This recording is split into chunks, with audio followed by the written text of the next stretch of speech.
আসসালামু আলাইকুম। সুমন ফার্মিং থেকে আমি সুমন। আশা করি আপনারা সুস্থ ভালো আছেন।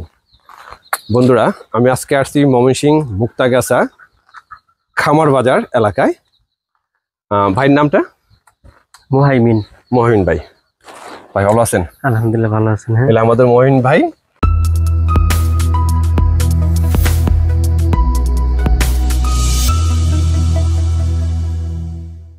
ভাই আপনি মুরগি পালতেছেন কত বছর ধরে?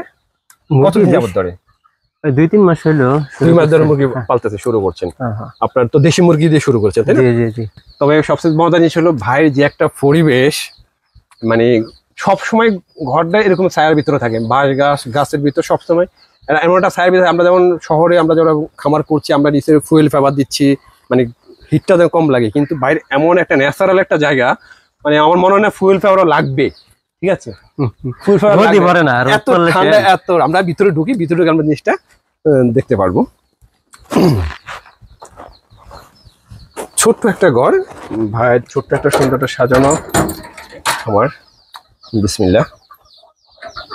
ও আপনার হচ্ছে দেখেন এই যে প্যারেন্টস দিয়ে আপনার বাচ্চা বোর্ডিং করতেছে, সুন্দর। আপনার এখানে কয়টা বাচ্চা দিয়েছেন? এখানে আছে 9টা, ওখানে আছে 17টা। আপনার বাচ্চার গ্রোথ কতদিনের এগুলা? এটার বয়স 6 দিন, আর ওইটার 8 দিন। এটা 6 দিন, এটা একটু বেশি হবে, 2-1 দিন বেশি হবে এটা, কারণ এটা আরো 2 দিন বেশি হবে। কেন? আপনার এটা পাখা থেকে বুঝতেছি 6-7 দিন হবে। এটা 8-9 দিন। এটা 8-9 দিন না? এটা কি দিচ্ছেন? এটা আমাদের স্টার্টার দিচ্ছেন পানির সাথে? পানির সাথে দুপুরবেলায় রেনাসি দেই। প্রথম দিন দেওয়া হয়েছে লাইসোবিট। হ্যাঁ, প্রথম 24 ঘন্টা লাইসোবিট চালাইছি। ঠিক আছে।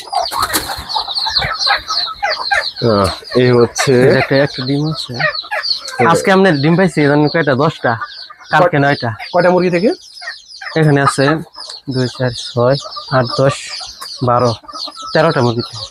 13টা মুরগি থেকে? হ্যাঁ, কালকে 9টা, আজকে 10টা। কালকে 9টা, আজকে 10টা। হ্যাঁ, মানে কি বলবো, অমাইক ভাই, অমাইক আপনি পেয়েছেন। এটা কি খাওয়া দিচ্ছেন? লেয়ার 1 দিচ্ছেন না? আর এছাড়া কিছু মুরগি আছে, কোচের মুরগি, তাই না? এই যে এটা কোচ থেকে উঠে চলে আসছে। কয়টা করে দিয়েছেন? এখানে আছে আমরা দিয়েছিলাম 15টা করে। পরে যে ডিমগুলা মানে হয়েছে না, বীজ ডিম হয়েছে না, ওগুলা বাইরে করে হচ্ছে। ভাই কতটা মানে ভালো কাজ করেছে।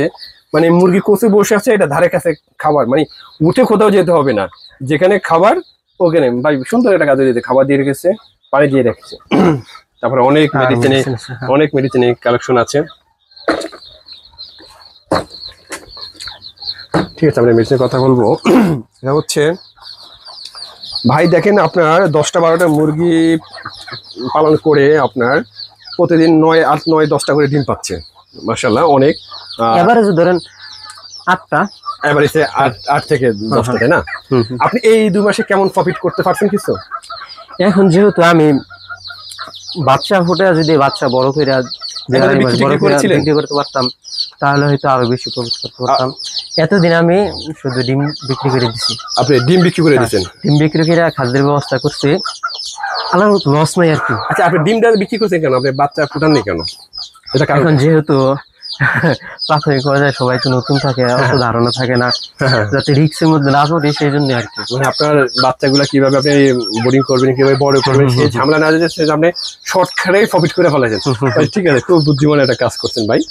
আপনার মুরগি তো মাশাআল্লাহ সাইজগুলো অনেক বড় বড়। এই যে মুরগিগুলার আমি দেখলাম সাইজগুলো অনেক বড় সাইজের মুরগি, মানে অনেক খুব সুন্দর মুরগি। একটা মুরগি আছে ছোট সাইজের, কিন্তু ম্যাক্সিমাম মুরগি আপনার বড়। আপনি এগুলো ঠোঁট কাটেননি। আপনি ঠোঁট যদি কাটেন তো আপনি মুরগির ডিমে প্রোটেকশন কম পাবেন।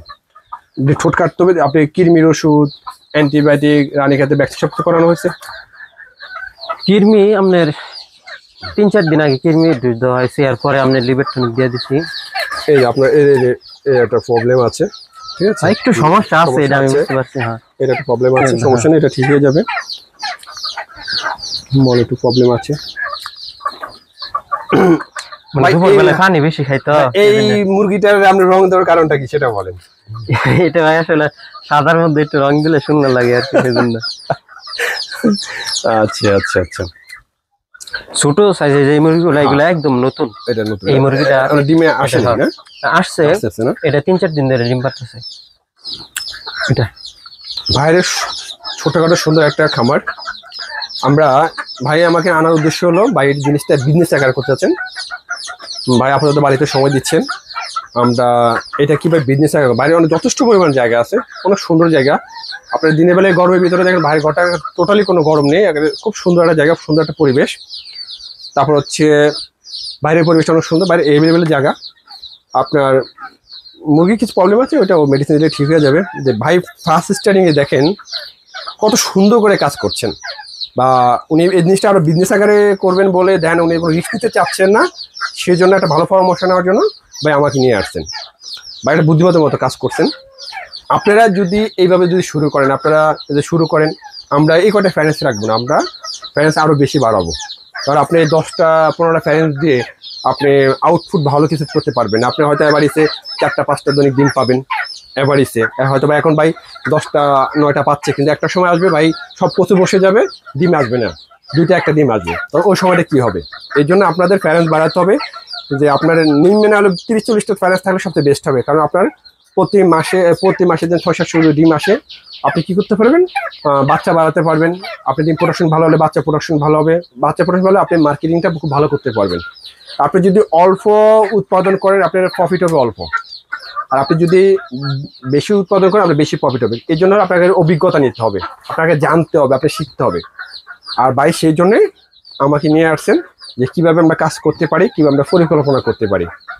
বলে মুরগা ঠোঁট চাকা দেন না বাচ্চাগুলা, আর বাড়ির কিছু টুকটাক জিনিস আছে বলে, এটা আমরা নর্মাল জিনিস, এটা আমরা করে নিব, কোনো সমস্যা হবে না। আমি আপনাদেরকে দেখাই বাইরে আমরা কিভাবে প্রজেক্টটা আমরা বাড়াবো। ভাইয়ের খুবই সুন্দর একটা জায়গা দেখেন, মানে উপরে গাছ, ধানের জমি। আমরা এই পরিবেশটা বিক্রি করবো। আমরা চারপাশে আপনার নেট দিব, নেট দিয়ে আমরা পুরো রাউন্ডিংয়ে নেট দিয়ে আমরা এটার ভিতরে ছেড়ে মুরগি পালন করব। আমরা ফ্যারেন্সগুলো আমরা খাঁচা রাখতে পারবো, দেন আমরা কৃত্রিম প্রজনন করবো। দেন আমরা কি করবো, মাংস মুরগি যেটা আমরা এটা সেরে পালতে পারবো। দেন আমরা ফ্যারেন্সের ইচ্ছে করলে আমরা সেরে পালতে পারবো। ঠিক আছে, আমরা সেরে ফেলতে পারবো। তাহলে কি হবে, আপনার মুরগিটা ওনার যে পরিবেশ, যে ওয়েদার, আমরা শেষ হলে আমরা মেডিসিন খাওয়াই, যারা আমরা কৃত্রিম প্রজনন করি, আমরা খাঁচায় মুরগি পালন করি, আমরা করে ঝিং টিং দিয়ে আমরা মুরগির গ্লেসটা নিয়ে আসি, মেডিসিন খাওয়ায়। কিন্তু আপনি এই পরিবেশে যদি মুরগি পালেন, ছেড়ে পালেন, বা এই পরিবেশে মুরগি আপনার মেডিসিন একেবারে কম খাওয়াতে হবে, দিতে হবে। আপনি মেডিসিন ছাড়া ভালো যে পরিবেশ আছে, এই পরিবেশে মুরগি খুব ভালো সুস্থ থাকবে। ছাইরা পারলে মানে ওই যে দুইটা এই দেখেন, হ্যাঁ মানে কত সুন্দর হচ্ছে। ভাই আপনার এই পোল্ট্রি সেক্টরে মানে এত কিছু থাকতে আপনার আসার উদ্দেশ্য, কারণটা কি? আসার উদ্দেশ্য হলো, আপনি দেখেন একদম অল্প ইনভেস্টের মধ্যে এই জিনিসটা শুরু করা যায়, এটা একটা সুবিধা। আরেকটা হলো যে এটার চাহিদা অনেক। আমি বাজারে ঘাটাঘাটি করছি, ঘুরছি, দেখছি, চাহিদা মানে অনেক, অন্যান্য জিনিসের তুলনায় এর চাহিদা অনেক বেশি। সেই জন্য আপনার ব্রয়লার আছে, লেয়ার আছে, কিন্তু আমাদের দেশি মুরগি বাজারটা কিন্তু সবচেয়ে আপ থাকে। আপনার অনেকে বলে যে দেশি মুরগিতে লাভ হয় না, লস হয়। হ্যাঁ, লস হবে। যদি আপনি যদি না জানেন, আপনি যদি সুন্দরভাবে যদি না করতে পারে, আপনার জন্য লস হবে। আমরা কিন্তু 1-2 জন লস করে, আমার নিজস্ব ভুলের জন্য। কিন্তু 1-2 জনের ভুল দেখে আশেপাশে মানে সবাই ভয় পায় যে এই সেক্টর যাওয়া যাবে না, লস। কিন্তু আসলে এটা কিন্তু সবটাই ভুল থিওরি।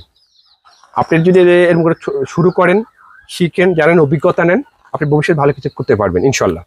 এটা তো মানে অবশ্যই দেখেন, একটা জিনিস গাইডলাইনের দরকার আছে, শেখার দরকার আছে। আজকে যদি আমি এই শুরু থেকে আপনার গাইডলাইন নেওয়ার জন্য আপনার নিয়ে আসছি, আজকে যদি আমি গাইডলাইন ছাড়া, একদম বেশি কিছু জানাশোনা ছাড়া, কথার কথা 200-300 বাচ্চা না নিজে নিজে বোলিং করে করতাম, তাহলে একটা খিচুড়ি পাকে ফেলাইতাম, লসের একটা সম্ভাবনা 100%।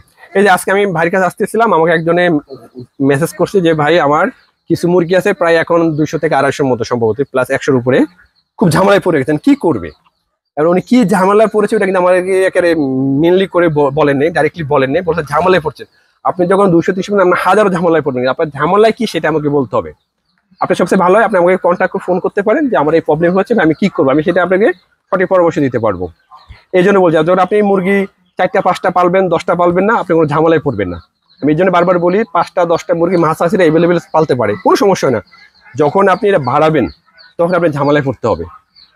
আর আপনি যদি সঠিক যদি আপনার ধারণা থাকে, তাহলে আপনি 10টা, 20টা, 100, 200, 300, 500 এটা আপনার জন্য কোনো ব্যাপার না। আমরা অনেক সময় ভয় পাই যে শীতকাল গরমকালের জন্য প্রবলেম। আপনি যদি প্রকৃতভাবে খামারি হতে পারেন, আপনি যদি মেডিসিন সম্বন্ধে ম্যানেজমেন্ট সম্বন্ধে ধারণা থাকে, শীতকাল বলেন গরমকাল সবকাল আপনার জন্য সমান। আপনি মুরগি সঠিক সময় সঠিক আপনি ব্যবস্থা নিতে পারবেন, সঠিক ট্রিটমেন্ট দিতে পারবেন। আপনি এইটা হলো আপনার মেইন। আপনাকে জানতে হবে, শিখতে হবে, অভিজ্ঞতা নিতে হবে, আর আপনি তারপর আপনার ভালো একটা আউটপুট পাবেন, কিছু করতে পারবেন। আমরা এখানে আমরা শুরুতে আমরা দেখেছি, আমরা পরবর্তীতে কি কাজ করি, কিভাবে আমরা কাজ করবো, ইনশাআল্লাহ আমি আপনাদের আপ টু সব আমাদের দেখাবো। আমরা আমাদের খামার থেকে আমরা কত টাকা প্রফিট করছি, আমাদের লাভ হচ্ছে কেমন, আমরা সব আপ টু জানাবো। কারণ আমরা কাজে বিশ্বাসী, আমরা কাজ করবো, আউটপুট আমরা কি পাচ্ছি সেটা আপনাদের সামনে তুলে ধরবো ইনশাল্লাহ। আপনি যারা নতুন আসতে চাচ্ছে খামারে, মানে পোল্ট্রি সেক্টরে, তাদের সে কি বলে? তাদের উদ্দেশ্যে আমি বলবো যে শুরুতে স্বপ্ন অনেক বড় থাকবে, হ্যাঁ স্বপ্ন থাকবে অনেক বড়, কিন্তু শুরু থেকে শুরু করতে হবে অল্প দিয়া আস্তে আস্তে আগায় আগায় যদি শিক্ষাটা হয়ে গেল, অভিজ্ঞতা হয়ে গেল, তখন যত বড় করা যায় সুবিধা মতো। আমি চেষ্টা বলি আপনার আগে শিখেন, জানেন, তারপর আপনার এভালুয়েটের উপরে আপনি যত প্রজেক্ট আপনি যত বড় করতে পারেন, তখন আপনি নিজে থিওরি নিতে পারবেন, আপনি কতটুকু করবেন, আপনি কিভাবে আগাবেন। এই পোল্ট্রি সেক্টর ভালো প্রফিট আছে। আমরা অনেকে ভুল থিওরি দিচ্ছি যে আমাদের প্রফিট নেই, এটা সম্পূর্ণ ভুল কথা, সম্পূর্ণ মিথ্যে কথা। এখন এমন অবস্থা হয়েছে, আপনি সত্যি কথা বলতে গেলেও আপনাকে মিথ্যা প্রমাণিত হতে হয়। এই জন্য আসলে সত্যি কথার বলে না, সত্যি কথার ভাত নেই, এটা সত্যি কথা। সত্যি কথা ভাত নেই, এটা সত্যি কথা। এই পোল্ট্রি সেক্টরে কিন্তু ভালো প্রফিট আছে, যে আপনি যদি করতে পারেন, আপনি যদি অভিজ্ঞতা অনুসারে করতে পারেন। আপনি অভিজ্ঞতা না নিয়ে আপনি যদি 200-300 মুরগি তোলেন, আপনি 2 মাস 3 মাস পর আপনি লস খাবেন। আপনি এই লস জিনিসটাই আপনার এলাকার যা আছে সবাই আপনাকে জানবে যে আপনি লস খেয়েছেন। আপনি যদি ভালোভাবে অভিজ্ঞভাবে যেমন ভাই কোনো রিস্ক নিতে চাচ্ছেন না, সে অনেক দূর থেকে আমাকে অনেক নিয়ে আসছেন, কেন বাইরে রিস্ক নিতে চাচ্ছেন না, ভাই সুন্দরভাবে শুরু থেকে ভালো একটা পরিকল্পনা হিসাবে করতে পারেন। আপনি এভাবে কাজ করেন, অভিজ্ঞতা নেন, জানেন, শিখেন, করেন, ইনশাল্লাহ আপনারা মনে করি ভালো একটা কিছু করতে পারবেন।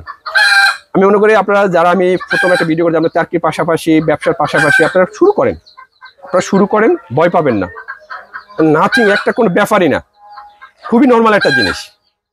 আপনার বেশি দিন লাগবে, আমরা অল্প কিছু দিন দেখেন, শোনেন, জানেন, এটা আহামরি কিছুই না, একটা নর্মাল একটা জিনিস।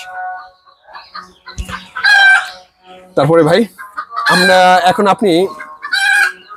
কাজ করব, আমরা বোরিংগুলার বাচ্চাগুলো আমরা কি মেডিসিন দিতে হবে আমি সেই পরামর্শ দিব আমরা। কারণ আপনার যদি বাচ্চার যদি সঠিকভাবে মেডিসিন না দেন, আপনি যদি খাবার মেনটেন না করেন, এই ধরনের তাপমাত্রা, মোটামুটি আপনার এই হিট কিন্তু কম, আপনার গরম কিন্তু কম, কিন্তু আমাকে বাচ্চা কিন্তু যথেষ্ট একটা তাপে নিয়ে আসতে হবে। আপনার প্যারেন্টসের জন্য যে তাপ, ওটা ঠিক আছে, কিন্তু বাচ্চার জন্য নির্দিষ্ট একটা তাপ থাকা দরকার। আমার এই তাপে দিতে হবে। আপনি নির্দিষ্ট তাপ যদি না দেন কি হবে, আপনার বাচ্চার রোগ প্রতিরোধ ক্ষমতা অনেক প্রবলেম দিবে, পাখা জ্বলে যাবে, গ্রোথ বাড়বে না, আপনার এটা দিয়ে আপনি ভবিষ্যতে আউটপুট কিছু করতে পারবেন না। আপনার মার্শাল্লাহ আপনার এখানে মুরগির সাইজ মোটামুটি অনেক ভালো আছে, আর আপনার এখানে রাতা তো কম, আপনি তো আলাদা রাখতেছেন, আপনি তো বীজ ডিম কম পাচ্ছেন। এটা আসলে সবটিরে আমি করি না, মুরগি ব্যবহার করি না। এখানে যেরকম 60টা মুরগি আমি টার্গেট নিচ্ছি, এই 60টাতে বাচ্চা ঘোরাচ্ছেন, বাকিগুলো ডিম আপনি সেল করে দিচ্ছেন, ওই ডিমের টাকা দিয়ে আপনার খাবার সংগ্রহ করছেন, আর যেটা বাচ্চা এটা আপনার প্রফিট। ভাই আপনি আমার মতো করছেন, আমার মতো করছেন ভাই, কারণ আমি এই থিওরিটা করছি। আমার যেই 700-800 ডিম হয়, আমি করি 300-400 ডিম বসাই, 200-250 ডিম বসাই, এতে আমি বাচ্চা উৎপাদন করি, বাকি যে ডিমগুলো আমি সেল করে দিই। ওই ডিমের টাকা দিয়ে আমি খাবারটা আমার মিটিয়ে যায়, যেটা আমার বাচ্চা, এটা আমার ফুল প্রফিট থাকে।